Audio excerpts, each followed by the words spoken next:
Hello, everybody. Uh, so I'm Archana, and this is Read, Write, Inspire Book Club. And we are in our ninth session this time, and it's been incredible. I can't believe that we've read nine books together, and we've been having this discussion for 9 months now. So it's wonderful to have all of you here. So let me share my screen, and we'll go with the presentation.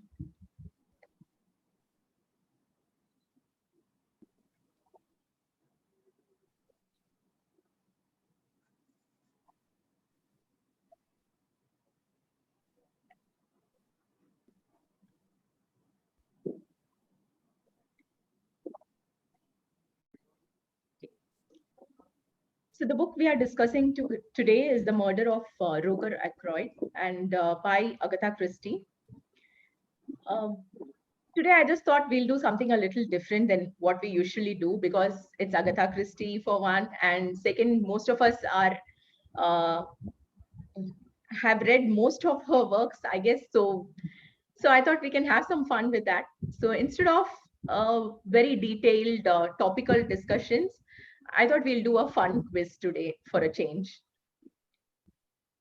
Uh, so, so let's begin with Agatha Christie and who she is. As she's been rightfully called, she's the queen of crime, and she is an extremely prolific author. She has about 80 books of detective fiction, 6 romance novels, and which was written under a different name, 15 short story collections. She's also written 2 volumes of her memoirs, which is about nearly 600 pages. She's also written several plays, and even in fact she's even published many of her poetries too. But Agatha Christie didn't have this, she didn't start with a bang, you can say. Her first novel, which was called Snow Upon the Desert, it was written in 1911. Uh, she tried pitching it to various publishers, but it kept getting rejected. So after 6 rejections, she gave up and she decided to work on the next book, which was The Mysterious Affair at Stales. And she completed that in 1919, and it was published several months later. However, even there were various changes which were asked by the publisher and which she complied, being a new author. Um, I just thought let me share some little special things about her and her writing. Agatha Christie is very famous for writing the world's longest running play, which is The Mousetrap. It was started its performance in the West End, London's West End, at St. Martin's Theatre in 1952, and it was going on till March 2020, when it closed only because of the pandemic. So it's had this huge run, and it's been this enormous success. She's also the most translated individual author. Guinness Book of World Records lists her as the best-selling fiction writer of all time. Her books have sold more than 2 billion copies. In fact, 1 billion copies was only in English, and another 1 billion copies has been in other languages. And in 1955, Christie was the first recipient of the Mystery Writers of America's Grandmaster Award. And in 71, Queen Elizabeth II conferred on her the title of Dame Commander of the British Empire. So what is special about her style of writing?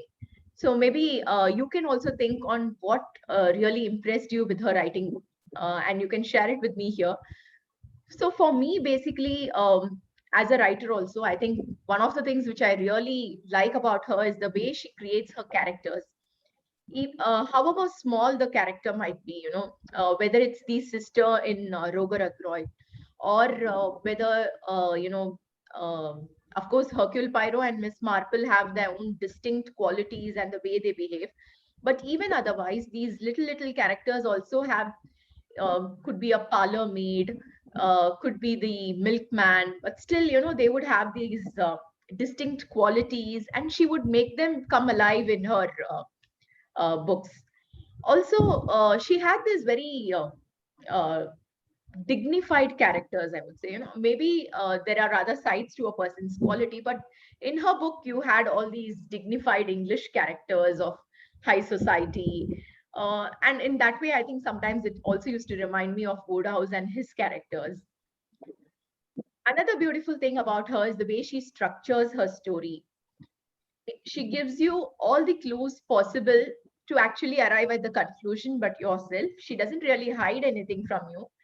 But the way she writes it and places the clues, and it's that beautiful creative plot structure, which is, of course, very necessary for detective fiction. And Christie excels at that. And another thing which I really like about her writing is going behind the psychology of a character. You know, especially this can be seen in the Miss Marple novels, where you would see Miss Marple equating maybe a very high thief, a high class thief who has stolen some jewelry. She would equate his psychology and his way of behavior to someone who stole maybe chicken eggs, and she would say, this person who sold chicken eggs, who stole chicken eggs, behaved in this ABCD manner, which is why I think this particular person could have actually been the thief. And that used to really blow me away, because whether it's the crime is big or small, the psychology of a criminal in many ways, I think, remains the same despite the value of what he's stolen or whatever crime he's committed. Let me maybe stop the screen share for a minute, and you can also share with me in case if you have any other points to share regarding her writing. Do you want to add something to it, Rashmi or Tulika or Percy? Yeah, so actually, I was just gonna I was going to agree with you there that one of the most interesting things about Agatha Christie and what really distinguishes her from maybe the writers that we tend to see as pulp writers. They also write detective fiction, but we don't tend to classify it in the same way as we classify Agatha Christie, or for that matter, Arthur Conan Doyle. Is that she, although a very different writer from Arthur Conan Doyle, they had the same capacity to create characters who stay with you. So it's not generic villain number one. It's not generic villain number two. You remember these people, like you remember the judge from And Then There Were None. You remember. I don't remember the exact name, but there was that character in Death on the Nile. So she really had a skill for creating memorable characters, and I think so. It was not just the detective; it was not just the Hercule Poirot or the Mrs. Marple that stays with you. You also remember that villain, right? Right, exactly. That's what really makes her work. I think stand the test of time, as they say. True, true. And of course, that style that really did not go too fast. It let you enter that world and follow the story as it happened. It gave you time to think, right? You Right. find a lot of, I think you'll find some writers who don't give you time to think. It's just moving from plot point to plot point. So great thing True, about Agatha Christie was that she lets the reader sort of look over her shoulder while she's going over about solving the mystery. true, completely. Okay, so let me get back to the presentation.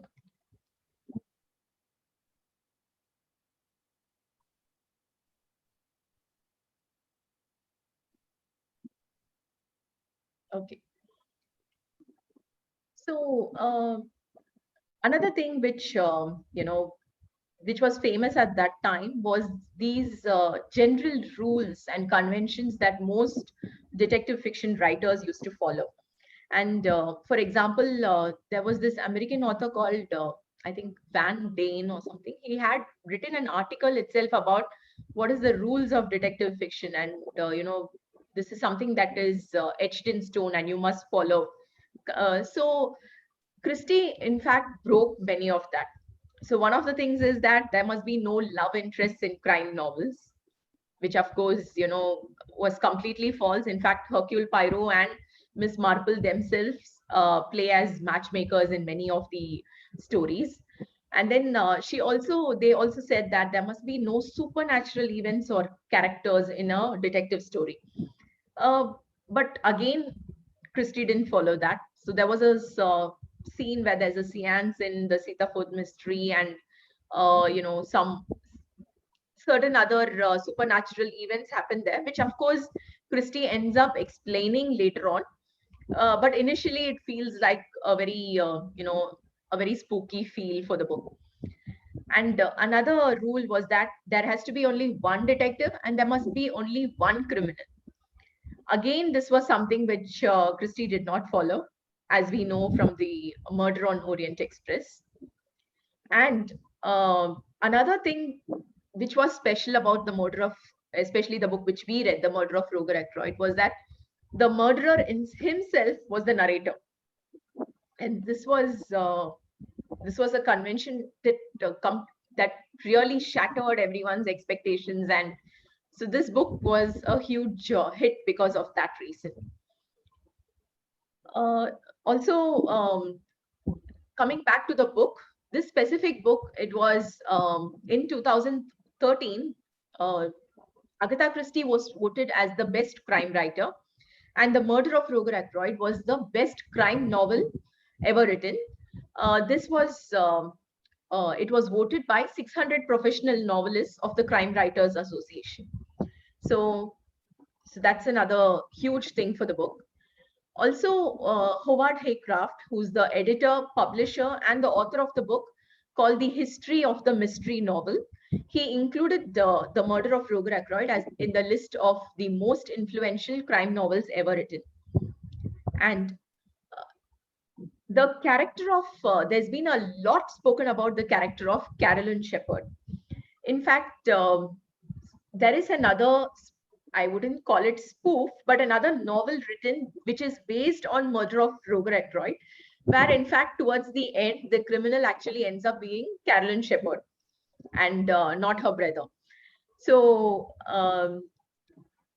the author claims that that is what Christie wanted to do, but then she didn't want to do it in the last minute and she left it out or something like that. I don't know. We cannot really, I don't think we can justify it, because for now, when we read it, Dr. Shepherd seems like the perfect person, and I can't imagine Carolyn Shepherd actually doing it. But Agatha Christie herself has said that the character of Carolyn Shepherd in many ways influenced her to create Miss Marple's character. So, so that is one more thing. Again, another interesting thing about this book is that the basic idea for this book was given to her by her brother-in-law, James Watts. And when she was mulling about this idea, in March 1924, she got a letter from Lord Mountbatten.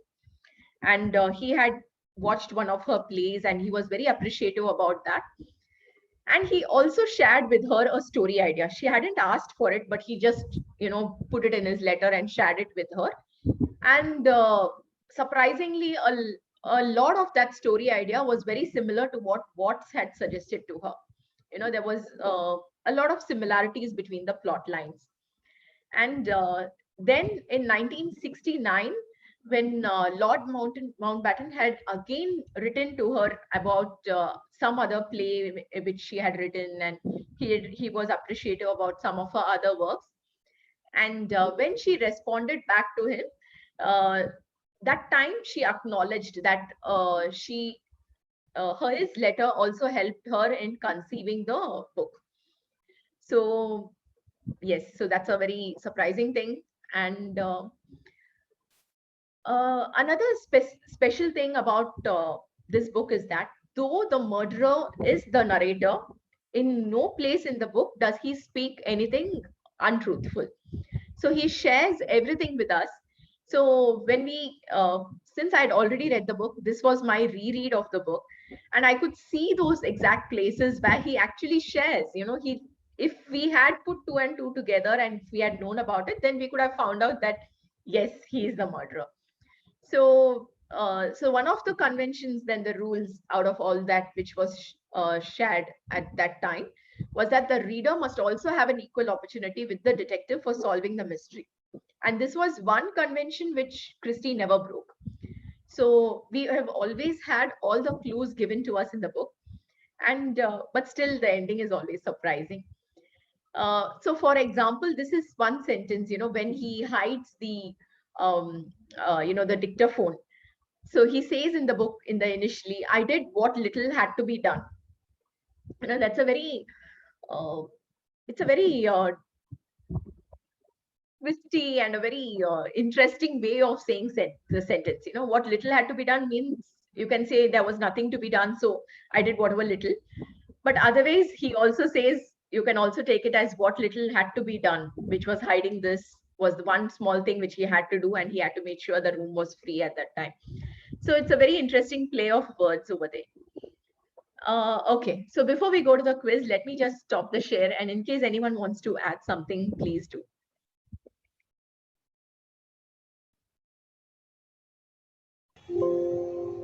Archana, Yes.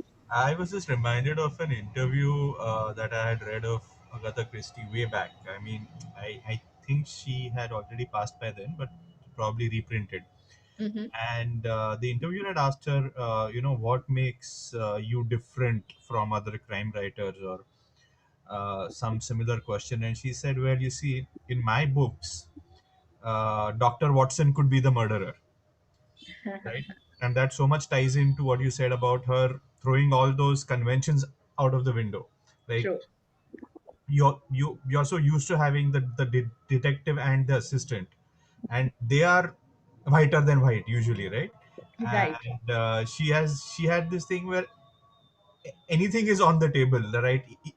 Like, obviously, now we know she never actually made, say, Hercule Poirot a murderer, but I think while she was writing and while you were a reader waiting for her next book, you did not know if that would happen. So That's true. she That's really had that element of complete uncertainty. right. Very true. And that wasn't the norm at that time. People were always played it safe, and they Absolutely. stuck to whatever conventions were there. Yeah, it's Yeah. totally innovative on her part, you could say. True. True.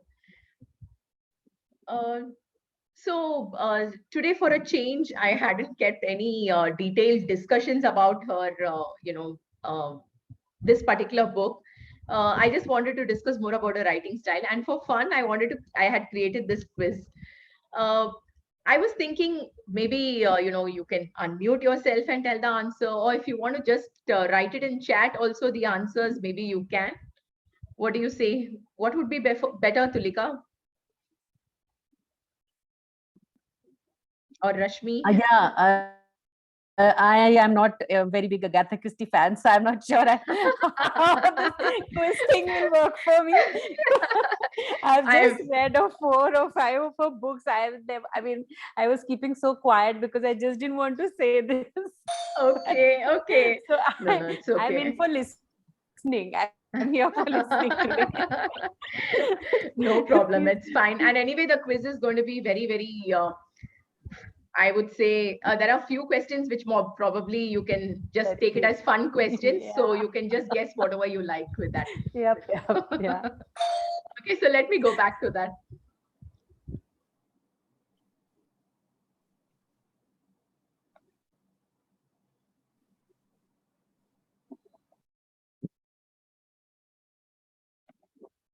Okay. So the first question is in which village does Miss Marple live? Does anyone know the answer? Feel free to unmute yourself and say, or maybe you can even type it out in chat. Oh, correct. Okay, Rashmi got the answer right. It's St. Mary Mead. Yeah. Okay. The next one is what pseudonym did Christie use to write her romance novels?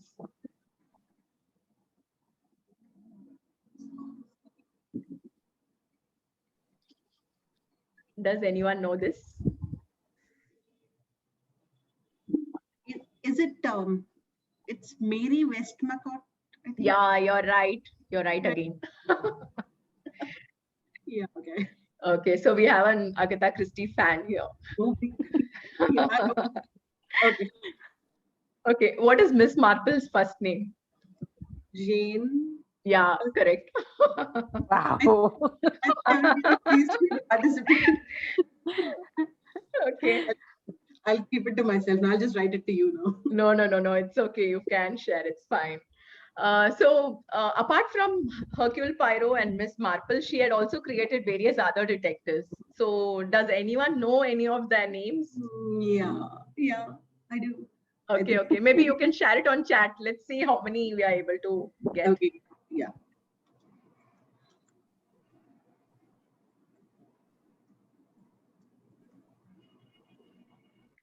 Okay, perfect. Tommy and Twopence, correct. And I don't know why, I just love that these two, this duo team. Yes. Yeah, Parker Pen, I know. Did Yeah, it? correct, right. Okay. But it's I I don't can know, see a the rating standalone. on- Sorry. Yeah.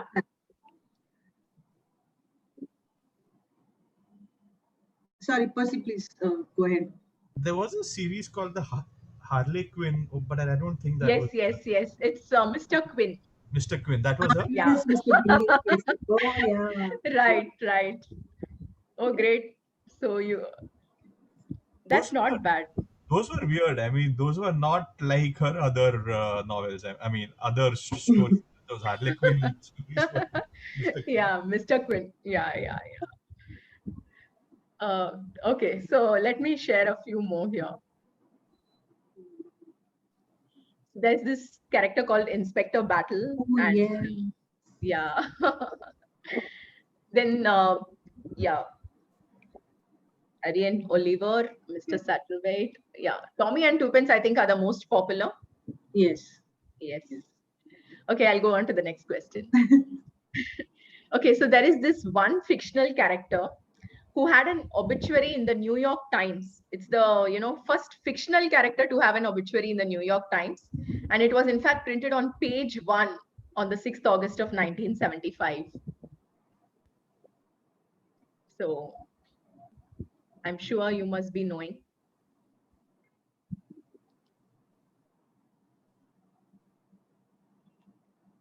Any guesses? No idea. Oh, Rashmi? no idea. No? Mhm. Okay. So has anybody read Curtain? Curtain is the last book of Yeah, the Hercule last Poirot, and Hercule Poirot actually dies in it. So that's also another first for having your own detective die in your book and close the series. So, Yeah. and because Hercule Poirot died, they had actually an obituary in New York Times for Hercule Poirot. Oh, wow. Wow. Yeah. Yeah. So, okay, these are fun ones. So you can just guess whatever you want. So how many murders did Miss Marple solve? Any guesses, maybe any range you can say? 50 to 100 or 100 to 150 or 150 to 200. Anybody wants to take a guess? Maybe less than 50? Okay, let's see. Yeah. Oh, I'm sure. That much. Okay. I was There's going to say it would be around 30, but it seems to be more. Yeah. Yeah. It's Because definitely of her less than short one. stories also, right? She also Yeah. appears in many short stories. So Yes. okay, another fun question. So how many cups of tea did Miss Marple drink over the 12 novels and 20 short stories in which she appears? That should be close to 100. Yeah, that would be easily. So it's 143. Wow. Okay, so I just have some few quotes, and then I think we'll wrap it up. So one of the this is one of the beautiful quotes by Agatha Christie, and so she says, "I like living. I have sometimes been wildly, despairingly, acutely miserable, racked with sorrow, but through it all, I still know quite certainly that just to be alive is a grand thing. I don't know how many of you know that she disappeared for 10 days. Do you know that? Have you Yes, heard of yes, I've Yes. heard of it. Yes. Yeah, it? I have heard of that she Yeah. disappeared. Yeah. So actually, she was going through a very tough time. I think she lost her mother. At the same time, her husband told her that he's going to be leaving her because he's going to get married to somebody else. And during the very difficult time in her life, she suddenly just disappeared. And it wasn't really explained on, the explanation, of course, given was that she was suffering from amnesia. She was in a completely different part, somewhere in Yorkshire town, if I'm right. And she had taken on a different name in those 10 days itself. And she was living a totally different life. She didn't know who she is. It's said that when she came back, she didn't recognize her husband. Don't know if it's true or she chose not to recognize him. But one of the things which happened was that she wrote this huge memoir, which is like I think it's about 600 pages. And she talks about everything in the memoir. So, when her memoir released, people were so interested to know what happened in those 10 days. Why did she disappear? What happened to her? And the best part is the memoir doesn't mention about those 10 days at all. Yes. There's a lot of speculation about that. If I'm not wrong, I think there are a couple of books which have recently come out, which I think speculate about what must have happened in those 10 days. Yeah. I'm reading that somewhere. Yeah. Right. But I like what she did, she doesn't That's really need amazing. to share it, and it's so wonderful. People, I think many of them might have picked up the book at that point of time because they wanted to know about it, and then there's nothing. So, and okay, so these are few quotes from the book. So it is odd how, when you have a secret belief of your own, which you do not wish to acknowledge, the voicing of it by someone else will rouse you to a fury of denial. Uh, Yeah. yeah. Um, Another interesting one was the things young women read nowadays and profess to enjoy positively frighten me. Yeah. So that's all that I have.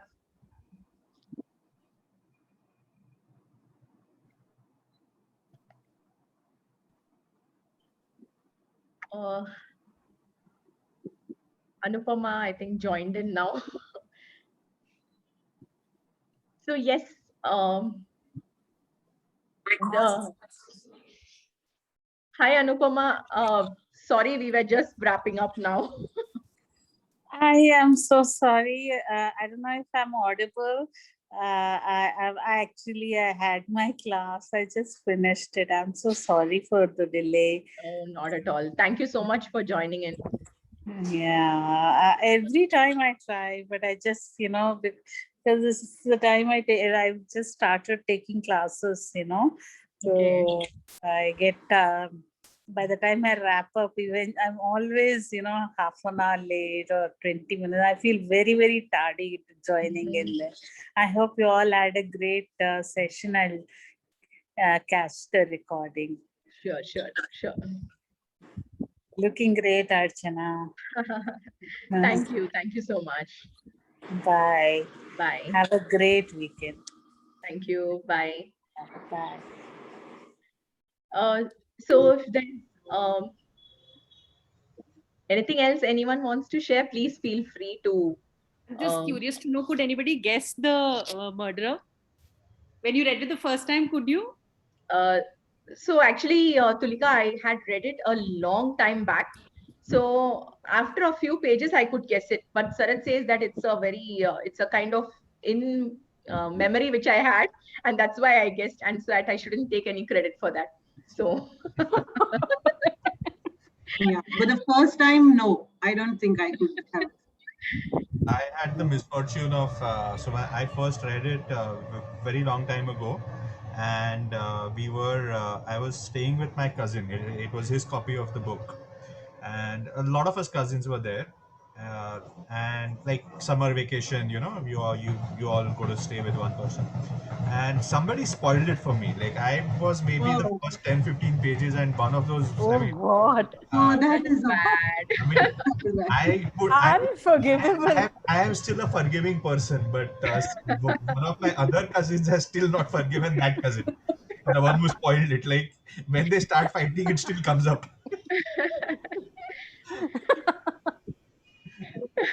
You spoiled Murder of Roger Ackroyd for me, so Oh, it's I been can understand. 20 years now.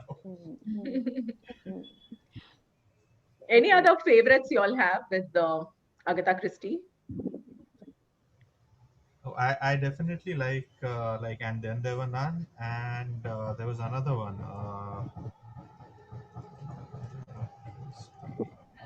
So I'm writing a book right now, which I'm planning to, maybe I should call it as a homage to her. One of her novels, at least, actually. She's got this book called Sleeping Murder. Oh, yes. And yeah, so I would say maybe my book is, the story at least is something like a homage to her. Wow. Some of her some of her books have completely stayed with me. So one of them is, like I said, The Man in Brown Suit, Sleeping Murder, and yeah. Dumb Witness is also one. Oh, yes. Will be the best ones, Archana. As in, I've read just a few. I've read Yes. And There Were None, and I've read Murder on the Yeah. Orient Express. So Hmm. tell me which I just find a book very formulaic. I mean, there is a very, I think it happens with very prolific writers. There's a very set pattern. Yeah. I just get bored after a point, which is why that is my major complaint against. Otherwise, her books are interesting, but that's my complaint. And then Right. there's so many clues which you're just collecting, and as in, I think that's the strength. That's what people like about it. But that's what I really dislike, because I lose track. Nothing happens. Like none of the True, clues true. give way along the way. It's all in the end. So tell me, which one should I read to start actually? No, if you want something different, then Hmm. I would say this: The Man in the Brown Suit is really different. It's not the same as Okay. what her Hmm. usual Pyro stories are or Miss Marple stories are. And even I like the ones which are really unique in her writing, All right, that's. I think that's why these particular ones have stood out a lot. The Murder of Roger Ackroyd. This one I liked. Yes. This one I actually enjoyed. It was different. There's a Let lot. me go get it. There's a lot of her standalone books actually, which do Right. not have Miss Marple or Poirot, or I think they're just like And Then There Were None, right? It's just That was nice. so it's a standalone mystery. It has its own story. It just wraps up by itself. So you check out, I think, Tulika, you might like something which is like standalone ones first. Maybe you should try. Like, I think I'll do that. Actually, standalone. Yeah. And actually, Tulika, this particular genre which she writes, though we call it detective fiction, I would say it's more like a cozy mystery. You don't have these gory scenes Right. or very emotional scenes happening over there. It's a all feel good. Yeah. Maybe that's why it's slightly formulaic. That is my thing. Let's see. Let's read up some more. Can we go back to classics now from next month? Yeah, exactly. I was just going to ask you. Yeah, I'm ready now. Yes. Okay, great then. So I'll please, if you have any suggestions, Percy, Rashmi, Tulika, Sarit, just share the suggestions with me, and maybe by tomorrow or by Sunday, I'll put up a post on the group where we can decide the next book. Good. Okay. Yeah. Yep. Okay, great. All right. Thank you so much for joining in. Thank you. Thanks. This was fun. Thanks. Thank you, everybody. Bye then. Bye-bye. Next month. Bye. Bye. Bye, everyone. Bye.